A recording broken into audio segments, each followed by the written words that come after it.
Hello and welcome to Political Adda, the Print's weekly show.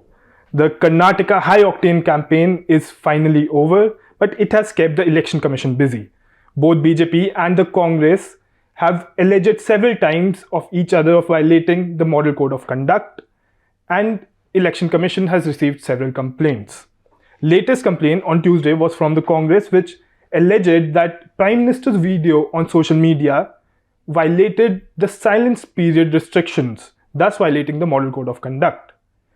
In this digital era, how relevant is the current Model Code of Conduct? To discuss this, we have with us former bureaucrat who was also in the army, Mr. M.G. Devasahayam. He now is involved with various civil organizations with several causes. These organizations include Citizens Commission on Election and Forum for Electoral Integrity. He's also written a book on integrity of elections in India. Welcome to the Print, sir. Thank you. Along with him is our political editor, Mr. D.K. Singh. So let me come to the latest development. Now the Congress going to the Election Commission with a complaint that the Prime Minister's video message and the letter violated Model Code of Conduct. What's your take on that? I saw the letter. Last night itself came. And I think it's not very serious because they are doing the whole thing. Actually, there are two aspects to that. One is Prime Minister's video loading in social media. Another one is the speeches by Amit Shah and J.P. Nadda and one other person have been telecast on one of the televisions, I think TV 18, if I remember right. The second one is objectionable. See, the silent period is very clear. Your campaign should move into canvassing. Campaign and canvassing, there's a difference. Campaign, there's a lot of noise, lot of sound, lot of show, all kind of things. That must go away and we start with canvassing. So prior to this electronic era, prior to this social media era, it used to be door-to-door canvassing. People used to distribute pamphlets and talk to them, personally tell them, and request them for votes. That was the kind of campaign that used to go on in the last 2 days. That means the silent period. Now that has been more or less replaced by this electronic and the social media kind of thing. But there the prohibition is that you should not make noise, you must not make a show, and you should not use instruments of cinematography and TV. So the second objection is valid. I think those three people, they should not have done that. But there the question arises, whether they did it or the TV channel did it. They must have spoken, they must have done that channel sort of broadcast last evening. So that is, as far as Prime Minister's uploading his speeches and requests for Kannadigas to vote for him, that's a grey area. As soon as the grey area, there is no defined this thing as far as to what extent is a violation of Model Code of Conduct. And I have a feeling that my feeling is that in the digital era, you can't consider that as a violation of the Model Code of Conduct because that is the means in which people are passing out a message. So that is my view as far as yesterday's letter is concerned. So if you can draw your attention to the Election Commission notices to the BJP, Congress and the left also, I think, during the Tripura election in February this year.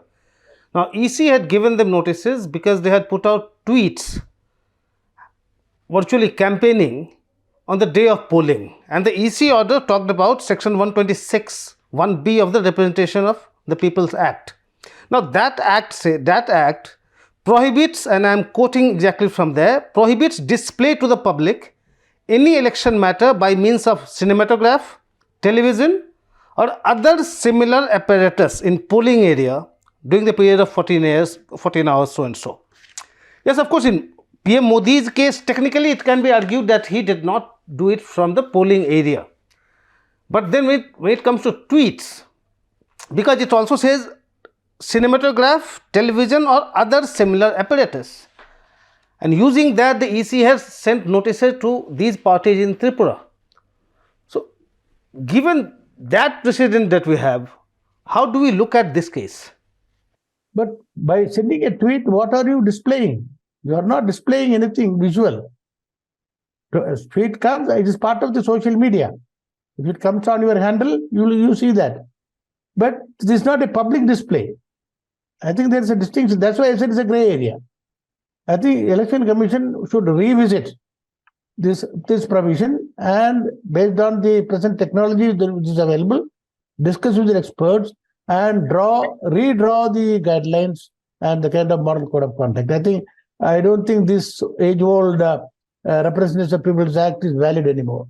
In fact, the EC did have discussions with Facebook, YouTube and all other platforms about how to go about this, about the MCC implementation when it comes to social media platforms. I don't know, nothing final has come out, but the EC has been sending notices when it comes to tweets or anything coming through the social media.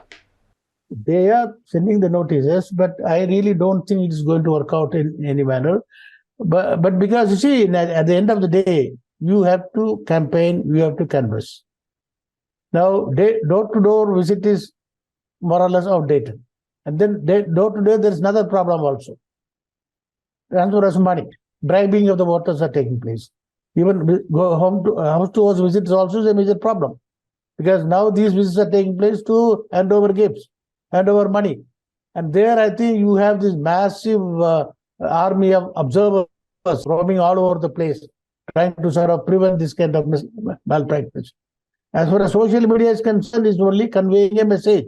You vote for me. You are not sort of bribing the voter. So there is major difference between these two.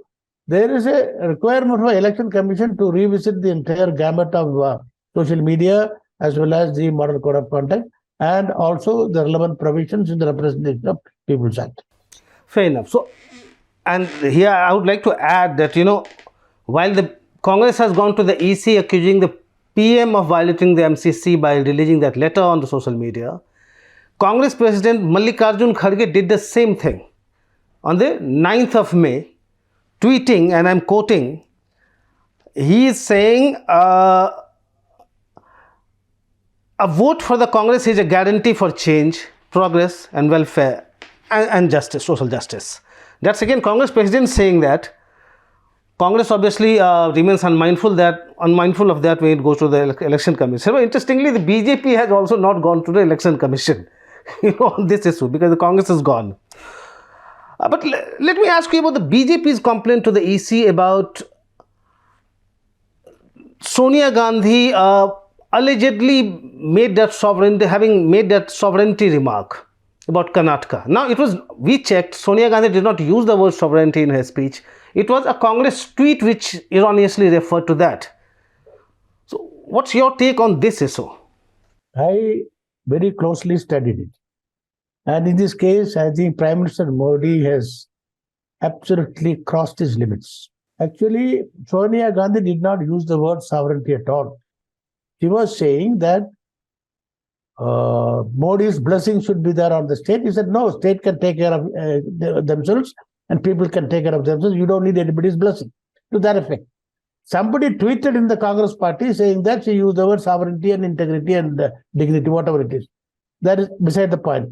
Even if, now I am going another step. I have studied this matter because this is one of my favorite subjects, the sovereignty. Even if Sonia Gandhi has said that, she is right. Because what Prime Minister Modi said is totally wrong. In a democracy, particularly in India, constitutional experts say, and Supreme Court also has laid down, people are sovereign. You are sovereign, I am sovereign. Government is not sovereign. Legally, people are sovereign. Now, this election, what happens in the election is, you are transferring your sovereignty. Let's understand the meaning of election. Many people don't understand this. It is not a routine kind of exercise. I, as a citizen, is sovereign.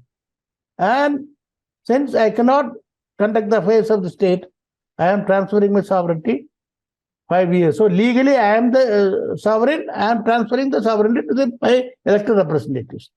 So as far as that is legal sovereignty.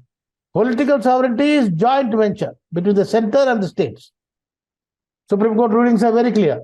So even if she has said that you people are sovereign, you don't need anybody's blessing. I think she cannot be faulted. But the reaction of Prime Minister is absolutely, I am shocked myself. Can a Prime Minister talk in such a language? And he will spend several minutes on this. At the end of the day, it turned out to be a absolute empty kind of situation. There was no violation at all. And given if she has used the word sovereignty, there was no violation, and there was no need for the Prime Minister to react so violently. Doesn't behove of a Prime Minister of the country. That's probably part of his political rhetoric. During elections, you pick up No, on small things. Prime Minister must make a distinction between politics and governance. No. Yes, he may be doing the propaganda. Yes, he has got every right to campaign. Yes, but there must be a limit. This time, I feel that he has crossed the limits. So let me bring your attention to, how often the opposition parties have been accusing the Election Commission of being biased. So I'll just give you some instances what these parties have been quoting. So way back in 2017, a day before the second phase of Gujarat polls, if you recall, Rahul Gandhi had given an interview to a TV channel, and the BJP went to the Election Commission, and later on Congress people started citing things like, the Amit Shah has also given an interview, Piyush Goyal has addressed a press conference. What about that? Later on, the EC withdrew the complaint. And there have been lots of such things. If you look at the list of complaints the opposition parties have. Latest being, the Congress has charged that, we went to the EC about the Prime Minister invoking Bajrang Bali, and the EC has not done anything about it, and EC is going after us. So there's a big question mark on the impartiality of the Election Commission, on its integrity. What's your take? See, we have studied it very carefully. As you know, I am part of a constitutional contact group of civil servants. You must have heard about them. We discussed it and debated very often. And this matter was of great concern to us. We studied 2019 elections in detail. And soon after the election, we wrote a detailed letter to the Election Commission. We pointed out several violations of Model Code of Conduct.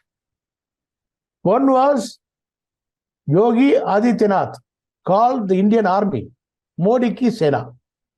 It is unpardonable, because before coming to the IAS, I was in the Indian Army.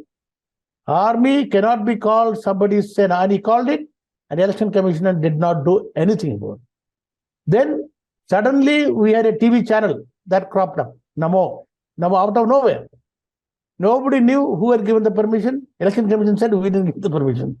And the broadcasting people said, we didn't give permission. But it went on 24/7, and went on to the propaganda, and after that it went away.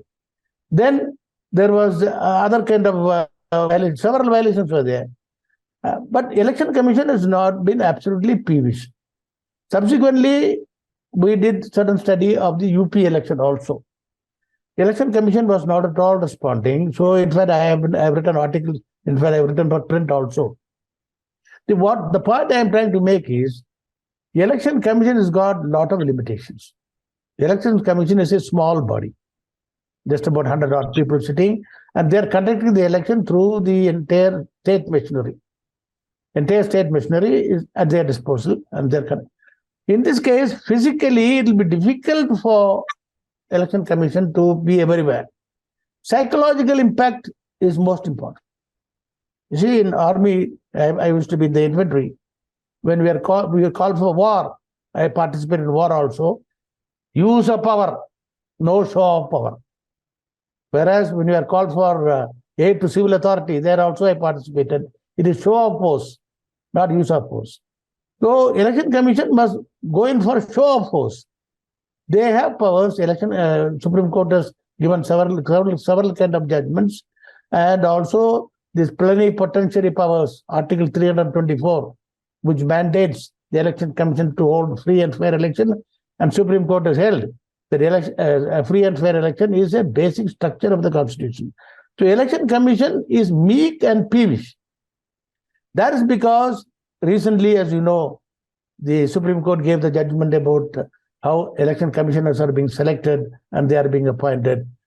And there is no merit here. People are just taken because they are near to somebody in power, some kind of, sinecure being given to them.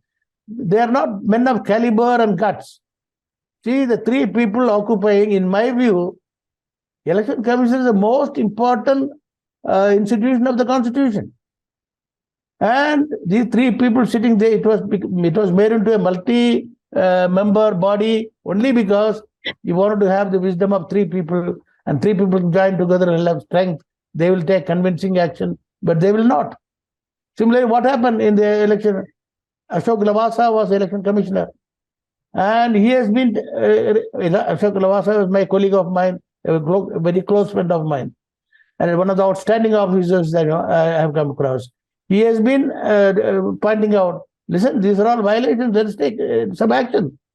The other two people shut him down, and eventually he was hounded out, and he went to Asian Bank of India. There is a big slur on the part of Election Commission. The point I'm trying to make is, the Election Commission has certain mandates, and Election Commission is physically, it is not that huge. It is confined to a small office in Delhi and doing the election through the state agencies. They have used psychological power. One point I want to make in this context: for violation of model code of conduct, there is and then violation of their orders.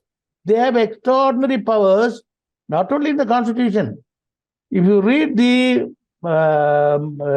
order, election symbol order, 16A, the amendment was brought in. 16A very clearly says, in case any political party or candidate violates and disobeys the direction of the Election Commission or any law thereof, after issuing a notice, they can even freeze the election symbol. And de-recognize the party, yes. De-recognize is a more serious one. Freeze the election symbol. They got two powers. They can freeze the election symbol and de-recognize the party. 16A of the, and they have never even heard of that. The freezing of the election symbol will be extremely serious. Because of the symbol, they are winning elections.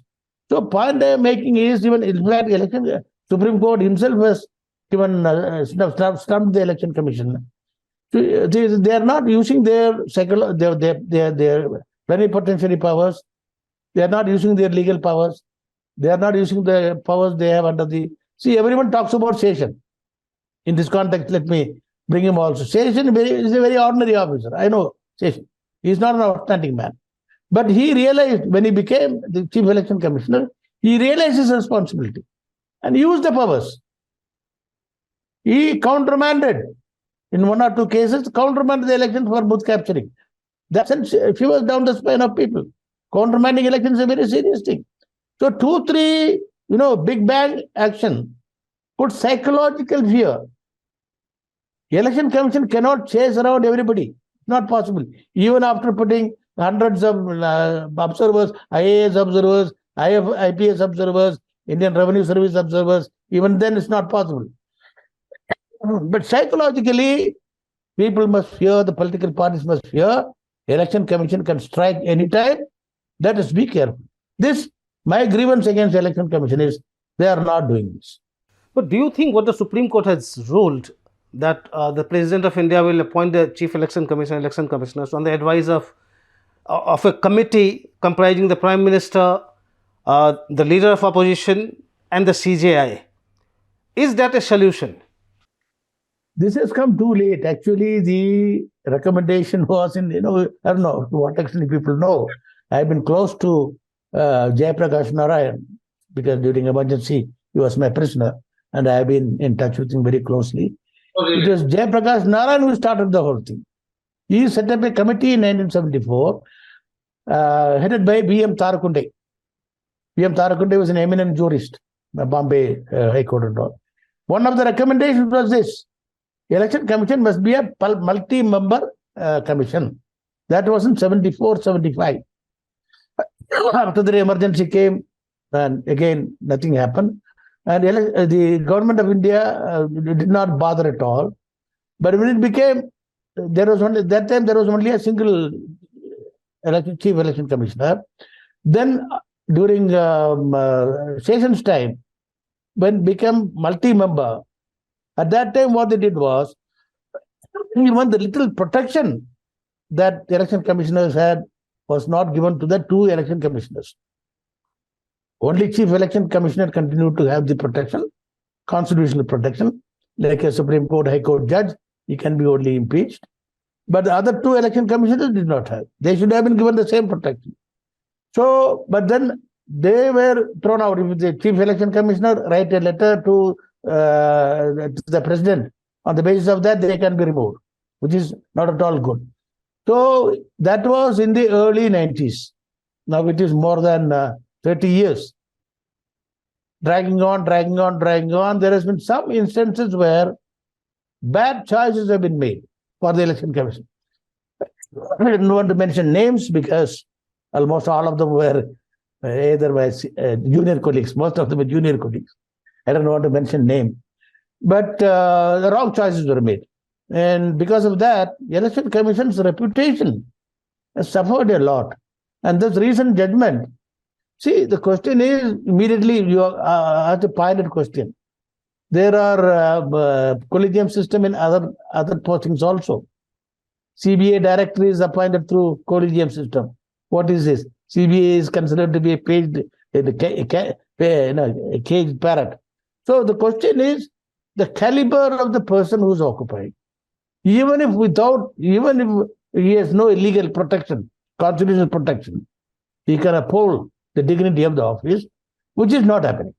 The reason is, some or other I find the Election Commission and the election commissioners have gone into a shell. They have locked themselves up in hermetically steel. Some or I have a feeling, because I have been dealing with the Election Commission for quite some time. I have come across some outstanding people. The latest, of course, Qureshi, my junior colleague. What actually has happened is they have cut them off from the people of India. They think that government is their boss. As long as they listen to the government, they listen to the Prime Minister's office, they are safe, and they are adopting a safe attitude. So that is a very unfortunate part. Particularly, this is a recent trend. The last 4 or 5 years I see, because they don't interact with the civil society at all, even for people like us. Constitutional contact group of we got about nearly 200 former IAS officers, IFS and IPS officers. All of them, IAS officers, all of us have conducted elections, several elections. I have done about 3-4 elections during my time. Even we write after considered, measured language, giving suggestions. They don't respond at all. They don't even invite. They don't respond.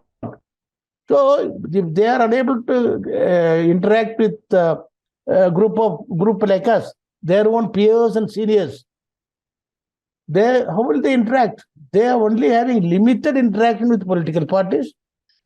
Political parties are always an agenda. They are the beneficiaries. We are not the beneficiaries. Civil society is not the beneficiary of the election system. Political parties are. So they have their own agenda. They should listen more to the civil society representatives. Spread their reach. Enhance their knowledge. They have zero exposure. The present set of election commissioners have zero exposure to the realities of life.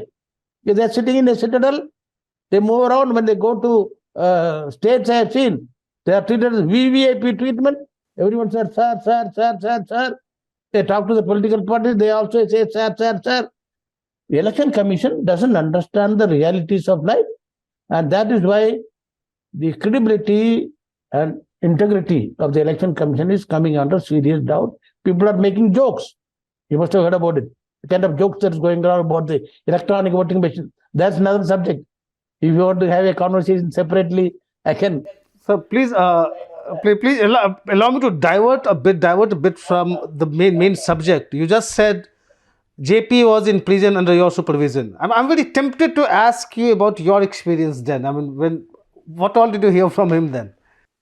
Oh yeah, that's a great story. You see, JP was arrested on the 25th, 26th night from Gandhi Peace Foundation, 1975, June. And he was kept for a few days in a place in Haryana. Then, see, let me at the outset, though he was arrested, Indira Gandhi was the Prime Minister, there was a special relationship between the Prime Minister and JP. JP was like Indira Gandhi's father.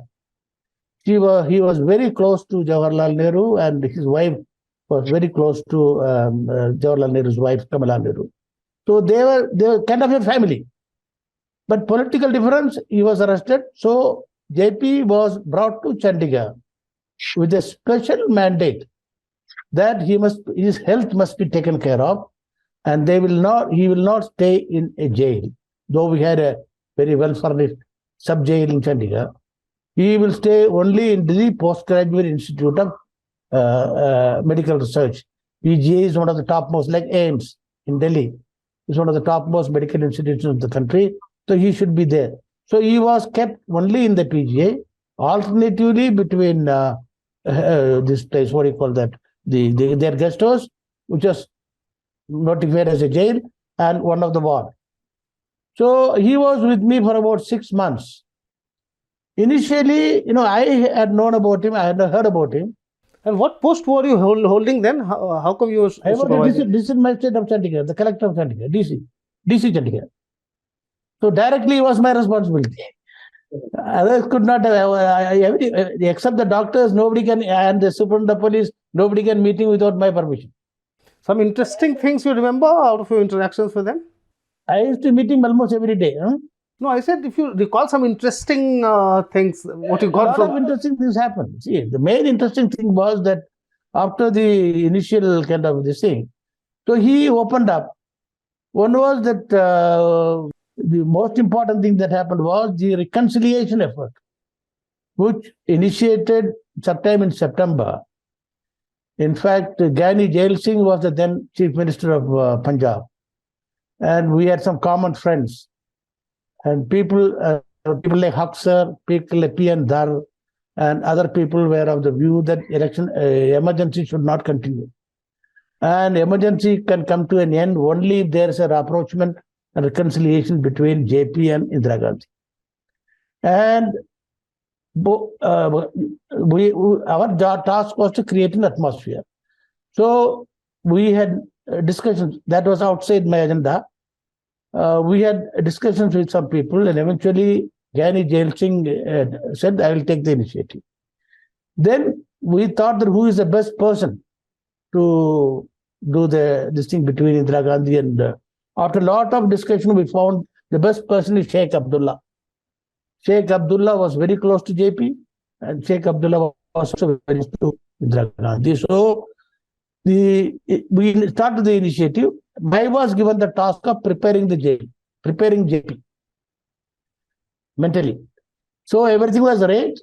So when I informally sounded him, when I found that he is willing, provided certain conditions are met, Gyani Jail Singh talked to Indira Gandhi and found her mind also. Then contacted Sheikh Abdullah. Sheikh Abdullah issued a statement, all pre-arranged, which was published prominently in the front page of Tribune in Chandigarh. And I took that paper and went to JP. Sir, have you seen this? So you are up to this mischief, is it? I understand. So now please respond. Now we have started the initiative. India cannot afford this emergency. We cannot go on continuing like this. For heaven's sake, you and this lady must come together and be put an end to it. We used to talk very freely like a father and son kind of conversation. He said, yes, you have a point. Let me. So he sat down and wrote a beautiful letter, reply to Sheikh Abdullah. JP is a very blunt person. He said, listen, your initiative is excellent. I totally agree. I don't like this situation to continue. I have no problem against Indira Gandhi. I will fully cooperate. But provided, are they really sincere? Are they really sincere? Will they must show their sincerity by releasing some of the top leaders who are in jail. See, some of the top leaders like Morarji Desai, Atal Bihari Vajpayee, all the George Fernandez, they are all in emergency jail. At least a symbol. So probably things would have happened. What happened was that that went to Delhi and never reached Sheikh Abdullah. Though Indira Gandhi wanted to do that, it was blocked by Sanjay Gandhi. Sanjay Gandhi and his coterie were bent on continuing the emergency and take India away from democracy to despotism and dictatorship and eventually take over. Yeah, thank you, sir. Probably we diverted a lot. I'll just complete it. When this process was going on, that failed. Then Indira Gandhi didn't give up. So Indira Gandhi then got hold of it. Lord Fenner Brockway, very respected British Labour MP, and got a letter. He is very close to JP, close to Jawaharlal Nehru and other people also. Got a letter written by him, addressed to JP. And that letter, he apologized for imposing emergency on behalf of Indira Gandhi. That letter I took personally to JP, showed it to him. He was planning to respond. Indira Gandhi apologized to him in that letter for imposing. In that letter, Indira Gandhi apologized for imposing emergency? Yes. He apologized on behalf of Indira Gandhi, Lord Fenner Brockway. And the letter was sealed in the presence of Indira Gandhi, personally by her, and sent to Chandigarh with the message that nobody will open this letter. It must be because normally any letter coming to JP was supposed to be read by me first, as this is my state. I have to read it before passing it on. There was specific order by the Prime Minister. No, nobody will open the letter. But I opened and gave it to JP. Then he said, all right, you go ahead, you read it. He gave it back to me. So I read it. So these are the major, there are many other things that happen. But since you asked for a couple of... very, very, very interesting. So getting back to this debate on the model code of conduct, you have already said that, in this communications revolution and digital era, this 48-hour silence period doesn't really work, and the election commission has to think about it. And we have also seen how, for instance, today, while the polling is underway, the Prime Minister is speaking or was speaking in Rajasthan, addressing a rally, a public meeting where he was lambasting the Congress. Then he inaugurated development projects worth over 5,000 crores. So when all these things are being telecast live, there's no point of putting this 48-hour cap on not campaigning, because after all the Prime Minister is the face of the BJP, and whatever he is saying, if he is showcasing his government's achievements or if he is lambasting the opposition parties, that message is getting relayed in the poll in the state where the voting is underway. So is there any point having this 48-hour silence period, what they call? Or is it time the same thing happened here? At least he was speaking in a different state. But when the UP election took place, multi-state, when the election was going on in Lucknow, he was speaking in a function at Allahabad and openly seeking votes within the state itself. So my point is, so your point is right. But the question is, I think you have to make a distinction between social media and electronic media. Social media, I think, cannot be stopped and should not be stopped. It can continue. But the electronic media, I think they must address the issue. How they are going to do that is the electronic media. We should address the issue. They should not broadcast. But sir, problem is, given the frequency of the elections that we have, we cannot stop the Prime Minister of the country from speaking, and we cannot stop TV channels from telecasting it live. I mean, after all, Prime Minister of the country is speaking. My point is, do we need that silence period at all? Let them campaign till the end. I mean, why not? No. There will be a major problem. See, one of the fundamental principles of election is level playing field. Now, there are several violators of level playing field. I don't want to go into that. Money violates, other the kind of machines violate, all kind of things. But as of now, what is turning out to be the media seem to be the biggest violator of the level playing field. See, elections cannot be fought in a lopsided manner. What is the opportunity for the opposition? Today, the point that you made is there was a political development in Rajasthan it has been going on, that pilot and the chief minister. It was unnecessary, but it was blown up out of proportion.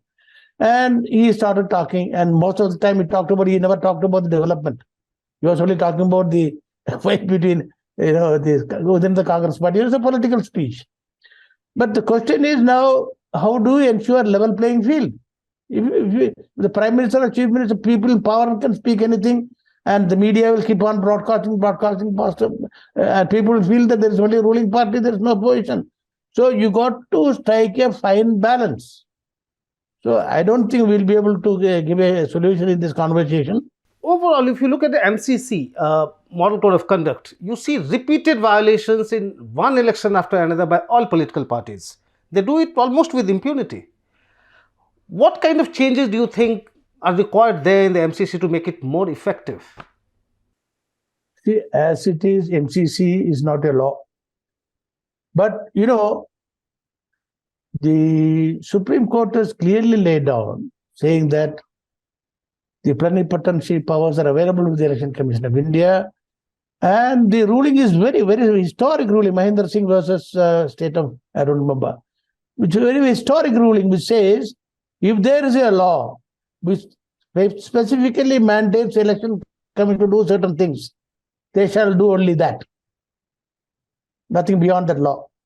If there is no law by Parliament which says do this, do this, do this, they have vast, plenipotentiary, unlimited powers to ensure free and fair election. So, in my view, the Election Commission should innovate. And the Election Commission is not innovating.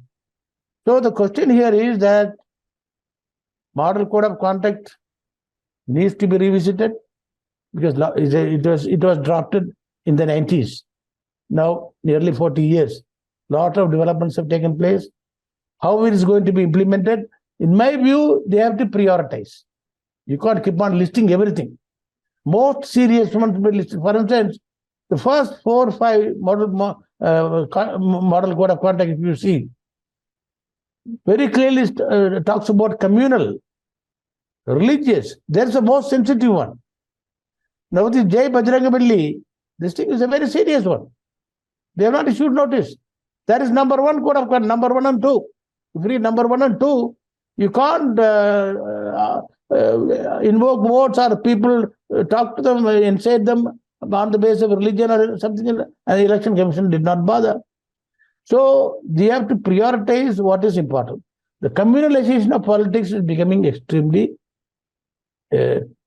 important. Second is corruption, bribery. The kind of money that's being pushed around, and now they have got innovative ways of bribing money. The problem is that the Election Commission has got control over the issues only after the notification of the election. Just about a month and a half. At best 2 months. Now it is just not possible, because I still remember during the days of 4 or 5 election integrity discussing with election commissioners like T.S. Krishnamurthy, Gopalasamy, Qureshi in great detail. And they say, how is it possible? You accumulate your money for 5 years, and how do you expect the Election Commission to control it within a matter of 2 months?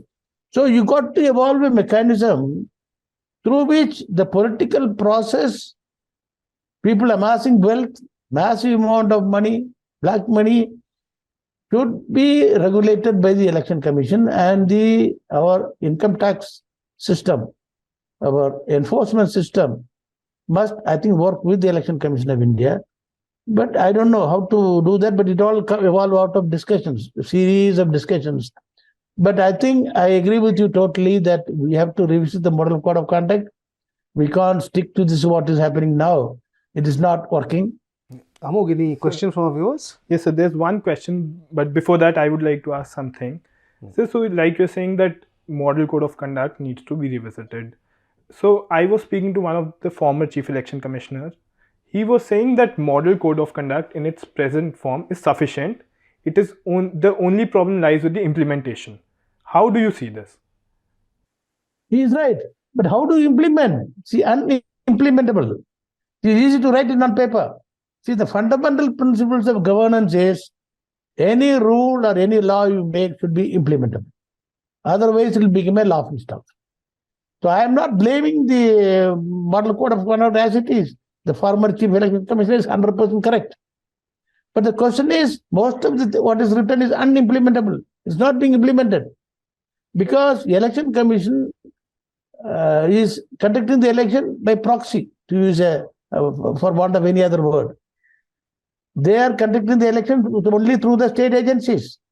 It is a state government.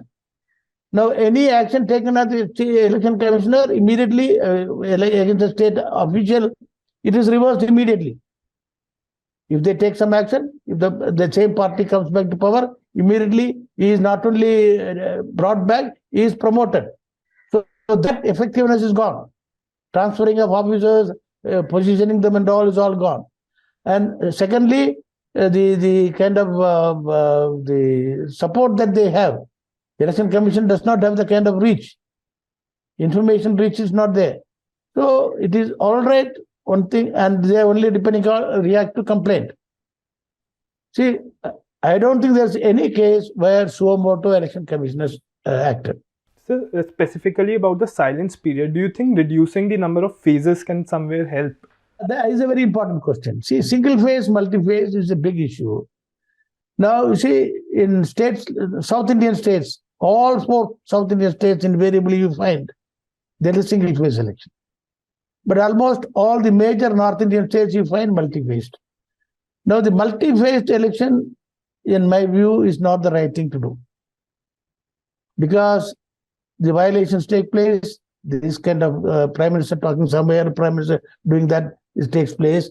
So, in my view, I think if the state elections, parliament elections for the whole country, paramilitary forces deployment, all becomes a major issue. But state elections, in my view, should be single day. So, but in a particular state, single at best in a large state like UP, 2, not more than 2. Not 7 day and all is complete, the level playing field is completely gone. So Priyanku, who's our subscriber, so he's asking, should there be an independent body within the Election Commission to decide on complaints relating to the violation of the Model Code of Conduct? Within the Election Commission, should there be an independent body to decide on the complaints related to violation of Model Code of Conduct? Whether it is independent body, I think Election Commission must evolve a mechanism through which it must immediately identify these violations, take suo motu action. See, 3 election commissioners sitting in Delhi, see, there's a limitation, and they got supporting staff, they got deputy election commissioners, they have their own work to do. I think that's a good idea. They can create a mechanism of former election commissioners, kind of a tribunal kind of thing, so that they can keep a close watch both at national level and regional level, and take immediate action, sort of suo motu action. But then now what they have done is they brought these observers. They just roam around and they have no powers. They can only report. They can only report to the Election Commission or to the Chief Electoral Officer. So I think this is a good point. I think they must, Election Commissioners revisit and look at appropriate mechanism to anticipate the violations and take immediate, prompt, suo motu action. Now they say, because we have a group, we have been discussing this during the day. You file a complaint, you give a photo. You know, all these, who will be able to file a complaint? How many people can send photos? So it all must be suo motu, dynamic action. This is a good point. I think it's worth exploring. So you've made some very interesting points. I think we should wind up here. And your anecdotes from Jayaprakash Narayan's time were very interesting for sure. Thank you for joining. Thank you for watching this episode of Political Adda. Do tune in for more updates on Karnataka elections.